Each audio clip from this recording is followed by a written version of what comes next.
பெண் எந்த இடத்துல சுமூகமா சாந்தமா இருக்காளோ அவளுக்கு நம்ம வந்து பார்த்துட்டு அதுக்கப்புறம் நம்ம இது பண்ணாலும், ஏன்னா பெண்ணை வைத்து தான் எல்லா நிகழ்ச்சியும் நடக்குது.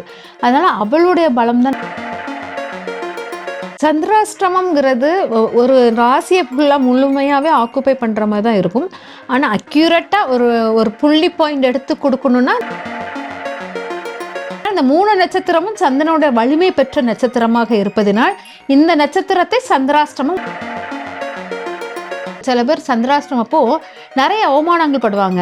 சில டிராவல் வந்து அப்படியே டிலே ஆகும், டிராவல் பண்ண முடியாது. அந்த மாதிரி சில விஷயங்கள் அவங்களுக்கு பிரேக் ஆகிக்கிட்டே இருக்கும்.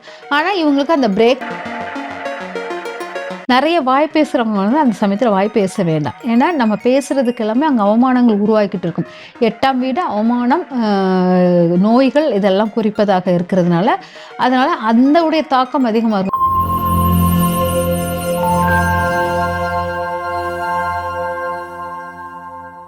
காஸ்மோவியூ நேயர்கள் அனைவருக்கும் வணக்கம். இன்றைய நிகழ்ச்சியில ஜோதிடம், பரிகாரம், ஆன்மீகம் குறித்து நமக்கு இருக்கக்கூடிய சந்தேகங்களுக்கு விளக்கம் கொடுக்கறதுக்காக ஆஸ்ட்ரோலஜர் ஜெயந்தி ரவி அவர்கள் நம்ம கூட இணைந்திருக்காங்க. தொடர்ந்து நிறைய விஷயங்கள் பேசலாம். மேடம் வணக்கம். வணக்கம்மா, எப்படி இருக்கீங்க மேம்? நல்லா இருக்கம்மா. மேம், இன்றைய நிகழ்ச்சியில வந்து எங்களுடைய நேயர்களுக்காக இந்த சந்திராஷ்டமம் பத்தி சொல்லுங்க மேம்.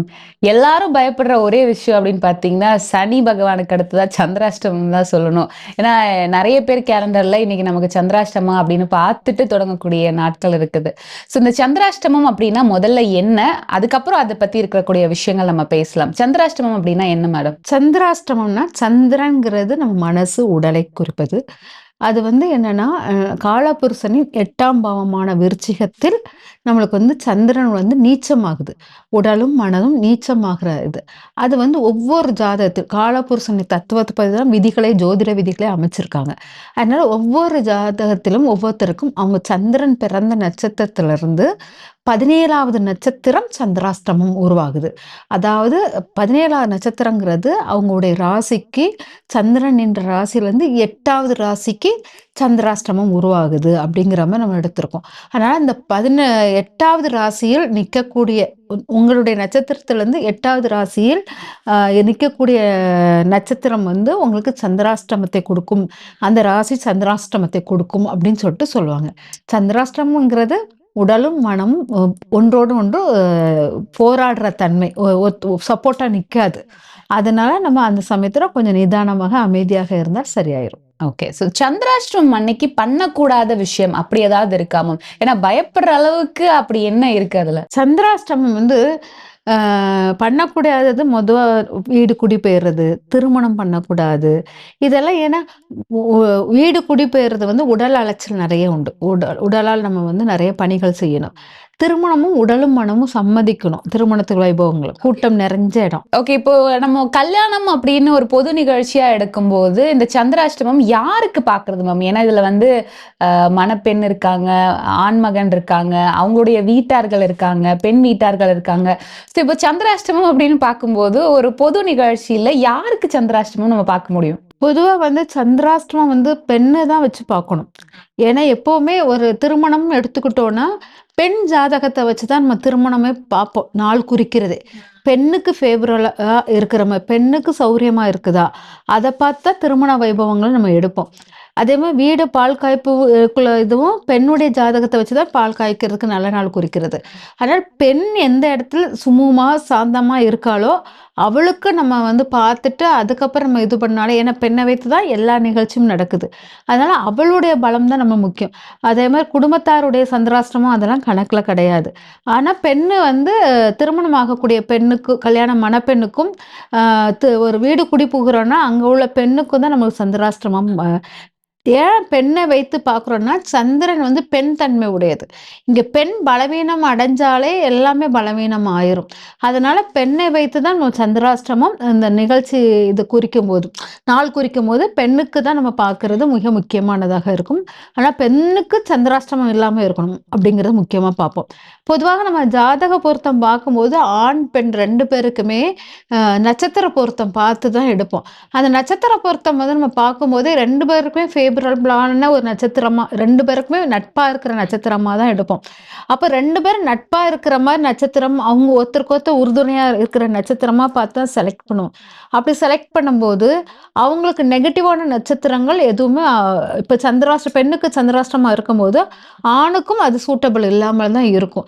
அதனால நம்ம பெண்ணுக்கு எடுத்துட்டு தான் நம்ம பார்க்கிறது சிறப்பாக இருக்கும். மேடம், இந்த சந்திராஷ்டமம் அப்படின்னு சொல்லக்கூடியது முதல்ல ராசிக்கானதா இல்ல நட்சத்திரத்துக்கானதா மேம்? சந்திராஷ்டமம்ங்கிறது ஒரு ராசியை ஃபுல்லா முழுமையாவே ஆக்குபை பண்ற மாரி தான் இருக்கும். ஆனா அக்யூரேட்டா ஒரு ஒரு புள்ளி பாயிண்ட் எடுத்து குடுக்கணும்னா நட்சத்திரத்த எடுப்பாங்க. ராசின்னா 2 1/4 நாட்கள் எடுத்துக்கிற மாரி எடுத்துக்குவாங்க. அதாவது 54 மணி நேரம் அப்படின்னு சொல்லிட்டு எடுத்துக்கலாம். 54 மணி நேரத்தில் சந்திராஷ்டமம் ஒரு ஆளுக்கு இருக்குது. அந்த 54 மணி நேரத்தில் ஒரு குறிப்பிட்ட நட்சத்திரத்தில் அவங்களுக்கு சந்திராஷ்டமம் உட்காருது அப்படின்னா 17வது நட்சத்திரம் நம்மளுக்கு சந்திராஷ்டம நட்சத்திரமாக இருக்கும். ஒருத்தருடைய நட்சத்திரத்திலிருந்து 17வது நட்சத்திரம். ஏன்னா பார்த்தீங்கன்னா 8வது ராசியில 17 கூட்டினாலும் 8 வரும். அப்ப 8 8ஆக இருக்கும்போது அந்த 8ங்கிறது நம்மளுக்கு சரியான செயல்களை செய்ய விடாமல் தடுக்கக்கூடியதாக இருக்கும். ஏன்னா சந்திரன்கிறது நம்மளுடைய மனமும் உடலும். அப்போ அந்த சனிங்கிறது நம்மளுடைய அதை மந்தப்படுத்தும் தன்மை. அதுவும் நம்ம காலபுருஷன் 8ஆம் வீடு சந்திரன் நீச்சம். அந்த நேரத்தில் நம்மளுக்கு வந்து மனமும் உடலும் நீச்சத்தன்மையில் நம்மளுக்கு செயல்களை ஆற்ற விடாமல் சனிங்கிற அந்த 8 வந்து ஆக்டிவேட் ஆகுறதுனால 17வது நட்சத்திரம் 8வது ராசியில் 17வது நட்சத்திரம் சந்திராஷ்டமத்துக்குள்ளதாக இருக்கிறதுனால நம்ம அதை யூஸ் பண்ண வேண்டாம் அப்படிங்கறத எடுத்துக்கிறோம். ஓகே. பொதுவாவே வந்து சந்திராஷ்டமம் வந்து ஒரு நாள் கணக்குல தான் பொதுவா நம்ம பாக்குறது. ஆனா 2.5 நாள் வந்து இருக்கும். 2.25 நாள். ஆமா. ஓகே. சோ சந்திராஷ்டமம் அப்படிங்கிறது சுப நிகழ்ச்சிகள் செய்யக்கூடாது அப்படின்னு நீங்க சொன்னீங்க. ஏன்னா அதுல வந்து மனசஞ்சலங்கள் ஏற்படும், தடைகள் ஏற்படும் அப்படின்னு சொன்னீங்க. இந்த சந்திராஷ்டமம் ஒரு சில ராசிக்கோ நட்சத்திரத்துக்கோ பாதிக்காது. அப்படி ஏதாவது ராசிகள் இருக்கா மேம்? ஆமா. அதாவது சந்திராஷ்டமம் யாரை வந்து ரொம்ப இதாக்காதுன்னு பார்த்தீங்கன்னா, கரெக்ட்டா சந்திரனுடைய நட்சத்திரம் வாங்கியவங்கள ஒண்ணுமே செய்யாது. ரோகிணி, அஸ்தம், திருவோணம். இந்த 3 நட்சத்திரங்களையும் ஒண்ணும் செய்யாது அப்படிங்கிறத நம்ம சொல்லுவோம். இந்த 3 நட்சத்திரங்களும் பலமான, அதாவது ரோகிணி ரொம்ப பலம். ஏன்னா அங்க உச்சம் பெற்றிருக்கிறது அப்படிங்கிறதுனால ரொம்ப பலமாக இருக்கும். அஸ்தம், திருவோணம். இந்த திருவோணமும் நம்ம வந்து ரொம்ப பலமாக இருக்கிறோம். திருவோண நட்சத்திரம் உள்ளவங்க ரொம்ப மனம் வந்து தைரியமாக இருப்பாங்க அப்படிங்கிறது ஒரு தன்மை. அவங்க வந்து தன்னை வந்து பாதுகாப்பாங்க. மற்றவங்க யாரும் எப்படி தன்னை வந்து ரொம்ப செக்யூரிட்டியா வச்சிருப்பாங்க. அதனால அந்த நட்சத்திரம். அஸ்தம் நட்சத்திரம் வந்து 2 பெண்களுக்குள்ள கைமாற்றம் உள்ள மாதிரி இருக்கும். ஒரு பெண்ணிடம் வந்து இன்னொரு பெண், அதாவது தாயிடம் இருந்து மனைவிக்கு போற ஒரு பரிமாற்றத்துக்குரிய நட்சத்திரம் அஸ்தம். அப்ப 2 பெண்களுடைய சப்போர்ட்டும் அந்த அஸ்தம் நட்சத்திரத்துல உட்கார்ந்து இருக்குது. அதனால இந்த 3 நட்சத்திரமும் சந்திரனுடைய வலிமை பெற்ற நட்சத்திரமாக இருப்பதனால் இந்த நட்சத்திரத்தை சந்திராஷ்டமம் ஒண்ணும் செய்யாது. இந்த நட்சத்திரத்தில் பிறந்தவங்க ஒண்ணும் செய்யாது. அதுக்கப்புறம் பாத்தீங்கன்னா சந்திரன் சூரியனும் ஐக்கியமாகும் நட்சத்திரங்களையும் ஒண்ணும் செய்யாது. எப்பவுமே சந்திரன் வரைய நம்மளுடைய பார்வதி தாயை அம்பாளை எடுத்துக்கலாம். சூரியனுங்கிறது சிவபெருமான். சிவபெருமான் கூட ஐக்கியமான பிறகு அவ வந்து லாக் ஆயிடுவா. அந்த சிவனுடன் லாக் ஆகி சிவனுக்கு கட்டுப்பட்டு இருப்பாள். அதனால அந்த சிவனுடன் ஐக்கியமாகும் போது அவள் யாரையும் ஒன்றும் செய்ய மாட்டா. அப்படிங்கிறதுனாலும் சிவனுடன் சேரும் நட்சத்திரத்துடனும் அது வந்து ஒன்றும் அது வந்து அவ்வளவு நெகட்டிவா தராது. அப்படி ஏதாவது குறிப்பிட்ட நட்சத்திரங்கள் இருக்கா மேடம்? இப்ப நட்சத்திரம்ங்கிறத விட சூரியனுடைய நட்சத்திரம் உத்திரம், உத்திராடம், அப்புறம் பார்த்தீங்கன்னா கிருத்திகை. இந்த 3 நட்சத்திரங்களில் சந்திரன் வந்து உட்கார்ந்தாலும் அது உங்களுக்கு சந்திராஷ்டமத்துடைய வலிமையே தராது. அவ்வளவு உங்களுக்கு நெகட்டிவ் தராது. உடனே நீங்க நினைச்சிருக்கலாம் இதெல்லாம் தராது, அப்ப நான் வந்து சந்திராஷ்டம கல்யாணம் முடிச்சுக்கலாமா அப்படிங்கறத நம்ம கேட்கக்கூடாது. ஏன்னா நம்ம அந்த வலிமை, அதாவது மனமும் உடலும் தைரியமா இருக்கும். ஆனால் நம்ம வந்து உடனே அந்த நட்சத்திரத்துல செய்யலாம்னா எப்பவுமே 17வது நட்சத்திரம் எப்பவுமே நம்மளுக்கு ஆப்போசிட்டா நிற்கிறது, நெகட்டிவா கொடுக்கக்கூடியதாக இருப்பதனால அது செய்வதை தவிர்த்துருங்க. ஆனால் மனமும் உடலும் உங்களுக்கு அது நெகட்டிவா, இப்போ சில பேர் சந்திராஷ்டமம் அப்போ நிறைய அவமானங்கள் படுவாங்க. சில டிராவல் வந்து அப்படியே டிலே ஆகும், டிராவல் பண்ண முடியாது. அந்த மாதிரி சில விஷயங்கள் அவங்களுக்கு பிரேக் ஆகிக்கிட்டே இருக்கும். ஆனால் இவங்களுக்கு அந்த பிரேக் ஆகாது. இந்த மாதிரி மனசுல ரொம்ப டயர்ட் ஆகுறது அந்த மாதிரிலாம் ஆகாது. அதனால சில உடல் பலவீனம்லாம் சில பேர் ஆவாங்க, அதெல்லாம் இவங்களுக்கு ஆகாது. அதை தான் நம்ம பார்க்கணும்னு வந்து நான் வந்து உடனே திருமணம் வச்சுக்கிறேன், சுப நிகழ்ச்சி பண்ணிக்கிறேன், ஒரு பிஸ்னஸ் தொடங்குறேன், அந்த மாதிரிலாம் பண்ணக்கூடாது. நம்ம வந்து இது வந்து நம்மளுக்கு கேஷுவலா எடுத்துக்கக்கூடிய நாளாக தான் உங்களுக்கு உங்களுக்கு எல்லாரும் மாதிரி எல்லா நாளும் போல் இதுவும் உங்களுக்கு நடக்கும். நார்மலான நாளாக தான் இருக்கும். சந்திராஷ்டமம் உள்ளவங்களுக்கு ரொம்ப ஹெவியா இருக்கிறவங்களுக்கு அந்த மாதிரி வராது. அதனால நீங்க வந்து அந்த மாதிரி தான் எடுத்துக்கலாம். அதனால சந்திராஷ்டமம் வந்து இந்த நட்சத்திரம் உள்ளவங்களுக்கு நெகட்டிவா கொடுக்காது. ஆனால் நம்ம அதுக்காக நான் சுப நிகழ்ச்சி பண்ணுறேன், புது விஷயங்கள் தொடங்குறேன் அப்படிலாம் செய்ய வேண்டாம். அதே மாதிரி சந்திரனை குரு பார்க்கும்போதும் உங்களுக்கு முழுமையான இது வந்து நாடி ஜோதிடப்படி குரு பார்க்கும்போதும் அவங்களுக்கு ஃபுல் நெகட்டிவும் கொடுக்காது. குரு பார்த்துச்சுன்னா நீங்களே ஆட்டோமேட்டிக்காக ஏதாச்சும் ஒரு பரிகாரம் உங்களை அறியாமலே செஞ்சுக்கிட்டு இருப்பீங்க. நீங்களே ஏதாச்சும் ஒன்று இது பண்ணிக்கிட்டே இருப்பீங்க. அதனால உங்களுக்கு குரு பார்த்துருச்சுன்னா நீங்களே ஆட்டோமேட்டிக்கான ஒரு கோயிலுக்கு போவீங்க. சந்திரனுக்குள்ள கோயில்கள், சந்திரனுக்குள்ள பரிகாரங்கள் எல்லாமே நீங்களே பண்ணுவீங்க. அதனால அதோடைய நெகட்டிவ் உங்களை தாக்காது அப்படிங்கிறது இருக்கு. ஓகே. ஸோ சந்திராஷ்டமம் யாருக்கு நடக்குதோ அவங்க வந்து சுப நிகழ்ச்சிகள் வந்து பண்ணக்கூடாது அப்படின்னு சொன்னீங்க. இதை தாண்டி இப்போ ஒரு ராசிக்கோ ஒரு நட்சத்திரத்துக்கோ வந்து சந்திராஷ்டமம் இன்னைக்கு அப்படின்னா அவங்க எப்படி இருக்கணும், அந்த நாளை அவங்க எப்படி வந்து கடத்தி கொண்டு போகணுமோ? பொதுவா வந்து பாத்தீங்கன்னா சந்திராஷ்டம நாளில் அமைதியா இருப்பது ரொம்ப ரொம்ப முக்கியம். நிறைய வாய் பேசுறவங்க வந்து அந்த சமயத்துல வாய் பேச வேண்டாம். ஏன்னா நம்ம பேசுறதுக்கு எல்லாமே அங்க அவமானங்கள் உருவாக்கிட்டு இருக்கும். 8ஆம் வீடு அவமானம், நோய்கள் இதெல்லாம் குறிப்பதாக இருக்கிறதுனால அதனால அந்த உடைய தாக்கம் அதிகமா இருக்கும். எல்லாத்தையும் ஹெல்த் எஃபெக்ட் ஆகுற மாதிரி இருக்கும். நோய்கள் வந்து உங்களுடைய நோயினால் உங்க மனமும் உடலும் ரொம்ப அழுத்தத்தை படும். அதனால நீங்க வந்து அந்த சமயத்துல வாயே பேசாமல் இருப்பது நல்லது. ரொம்ப லாங் டிராவலுக்கு இதெல்லாம் நம்ம வந்து புக் பண்ணக்கூடாது. சில பேர் வெளியூர் போகிற ட்ராவல்லாம் அந்த சந்திராஷ்டம சமயத்தில் புக் பண்ணிருந்தீங்கன்னா அது கொஞ்சம் பிரேக் ஆகும். இல்லாட்டா அங்கே வெயிட்டிங் இதில் வந்து அந்த நட்சத்திரம் கழிகிற வரைக்கும் வெயிட்டிங்கில் உட்கார வேண்டி வரும். இந்த மாதிரிலாம் இருக்கும். அதனால ரொம்ப தூர பயணங்கள் அதெல்லாம் பண்ணாமல் அமைதியான முறையில் இருக்கிறது. யாராச்சும் வா சண்டைக்கு வா அப்படி கூப்பிடும் போது கூட இல்லை நம்ம நாளைக்கு பேசுகிறேன், நாளைக்கு எது அப்படின்னு சொல்லிட்டு கொஞ்சம் அமைதியான முறையில் இறை வழிபாடை மேற்கொண்டுகிட்டே இருந்தீங்கனாலே போதும். செயல்கள் எல்லாம் ஓவர் ஃபாஸ்ட்டாக பண்ணக்கூடாது. எதுவுமே ஃபாஸ்ட்டாக அப்படி குயிக்காக பண்ணுறேன்னு பண்ணக்கூடாது. நிதானமாக எவ்வளோ பொறுமையாக செய்கிறீங்களோ அவ்வளோத்துக்குள்ள அந்த சந்திராஷ்டமம் உங்களை ஒன்றுமே செய்யாது. அதனால் ரொம்ப வேகத்தை கொடுக்காதீங்க. ரொம்ப கோபமாக பேசுதல் கூடாது. யார்கிட்டையும் சண்டைக்கு போகக்கூடாது.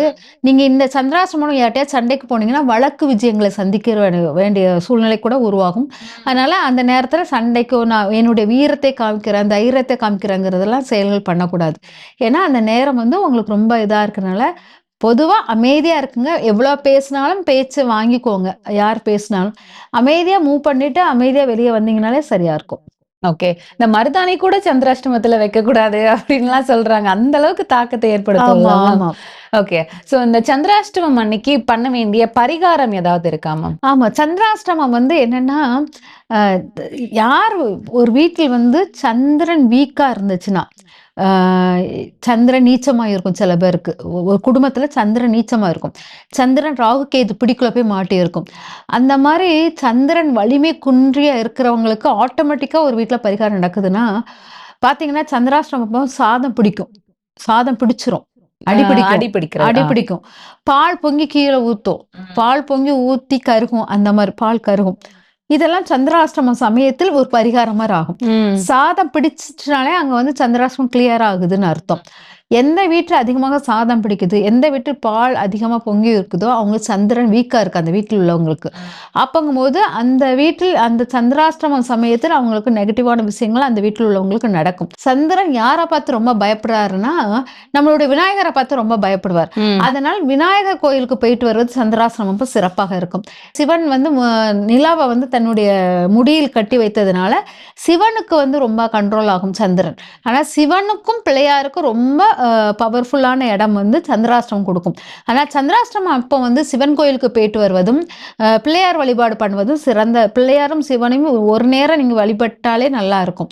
அது போக இந்த சந்திராஷ்டமம் காலபூசணி 8ஆம் வீட்டில் இருப்பதனால், செவ்வாய் வீட்டில் இருப்பதனால் ஓம் சரவணபவா அப்படி சொல்லிட்டு காலையில எழுந்திரிச்சு நீங்க உச்சரிச்சுட்டு நீங்க இதெல்லாம் பண்ணினாலே உங்களுக்கு அந்த சந்திராஷ்டமனுடைய இது எதுவுமே உங்களுக்கு ஆக்டிவேட் ஆகாது. நெகட்டிவ் எதுவுமே உங்களுக்கு கிட்ட நெருங்காது. இதெல்லாம் பண்ணாலே பரிகாரத்துக்கு சிறப்பாக இருக்கும். ஸோ இன்றைய நிகழ்ச்சியில நேயர்கள் அனைவருக்கும் தேவைப்படக்கூடிய ஒரு விஷயம், சந்திராஷ்டமம் அப்படின்னாலே ரொம்ப பயப்படுவாங்க. ஸோ பயப்படாம அந்த நாளை நம்ம எப்படி கடத்தி கொண்டு போகலாம், என்ன மாதிரியான விஷயங்கள் பண்ணணும் பண்ணக்கூடாது அப்படின்றத பத்தி தெளிவான விளக்கம் கொடுத்தீங்க. நன்றி மேம். நன்றி மேம்.